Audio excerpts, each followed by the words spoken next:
Halo Sobat 100, masih bersama saya Rosyid Adrianto dalam program 100 Institute. Dan kita masih membahas soal-soal pada bab kinematika gerak dengan analisa vektor.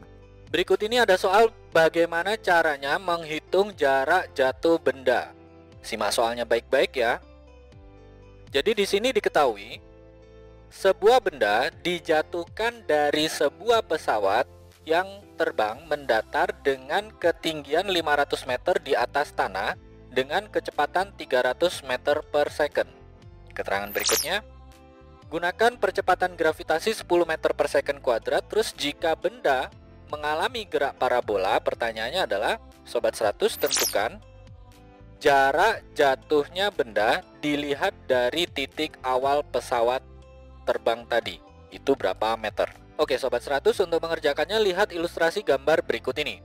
Jadi katakanlah di sini ada tanah ya sebagai acuan, ketinggian sama dengan 0. Lalu di atasnya ada pesawat. Pesawat ini memiliki ketinggian awal 500 meter, lalu bergerak secara mendatar dengan kecepatan awal adalah 300 meter per second.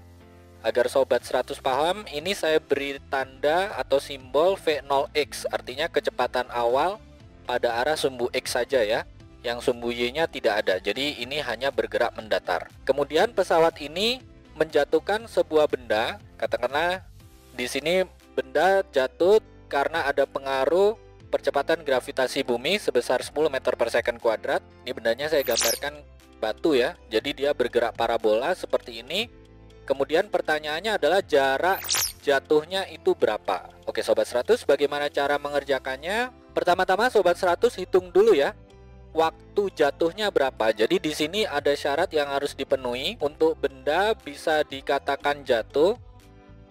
Syaratnya itu adalah Y sama dengan 0. Ingat rumus Y itu adalah apa? Y sama dengan Y0 min setengah GT kuadrat. Ini kita langsung pakai rumus Y0 min setengah GT kuadrat karena pesawat atau benda itu bergerak awalnya hanya kecepatan mendatar saja, kecepatan vertikalnya tidak ada. Oke, kita masukkan angka ya. Tujuannya adalah sampai tanah, berarti Y-nya 0, kemudian ketinggian awalnya yang 500 meter, percepatan gravitasi bumi adalah 10 meter per second kuadrat. Sehingga kalau kita masukkan angka, 0 sama dengan 500 dikurangi setengah kalikan 10 kalikan T kuadrat. Kalau Sobat 100 hitung, setengah kalikan 10 adalah 5. Kemudian ini salah satu bisa pindah ruas ya. Kalau pindah ruas kita dapatkan seperti ini. 500 sama dengan 5T kuadrat. Atau kalau kita ingin menghitung waktu jatuhnya, berarti angka 5 ini pindah ruas jadi pembagian, maka kita peroleh T kuadrat itu sama dengan 500 dibagi 5. 500 dibagi 5 adalah 100. Maka T kuadrat itu sama dengan 100, atau waktu jatuhnya itu sama dengan akar 100 ya. Akar 100 hasilnya adalah sama dengan 10 dengan satuan second. Ini adalah waktu jatuhnya. Nah ingat, ketika ada benda jatuh membentuk lintasan parabola, benda ini memiliki kecepatan awal mendatar V0x. Nilainya tetap ya Sobat 100, tidak mengalami percepatan atau kita anggap tidak mengalami gesekan. Sehingga untuk menghitung jarak jatuhnya, di sini kita gunakan rumus GLB ya, yang mana rumusnya adalah X jatuh sama dengan V0X kalikan T. Masukkan angka ya Sobat 100. Kecepatan mendatarnya 300, waktu jatuhnya 10. Jadi jarak jatuhnya itu sama dengan 300 kalikan 10.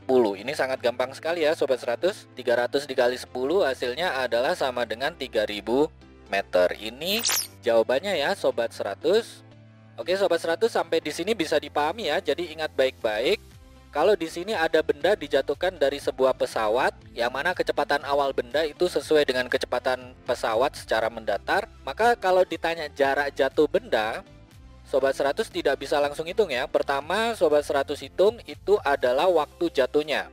Pakai rumus ini ya.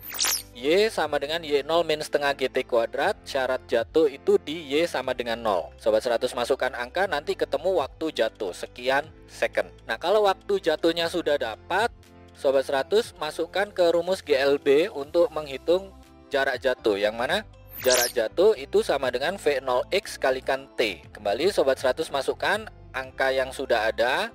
Sobat 100 lakukan perhitungan, nanti ketemu nih jarak jatuh benda itu berapa meter. Begitu ya Sobat 100, sampai di sini bisa dipahami ya. Nah, kalau Sobat 100 sudah paham untuk video penjelasan ini, Sobat 100 bisa melihat atau mempelajari video penjelasan yang berikutnya.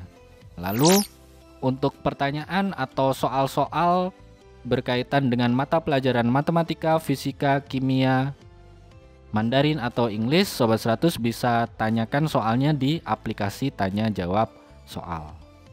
Oke Sobat 100, selamat belajar ya.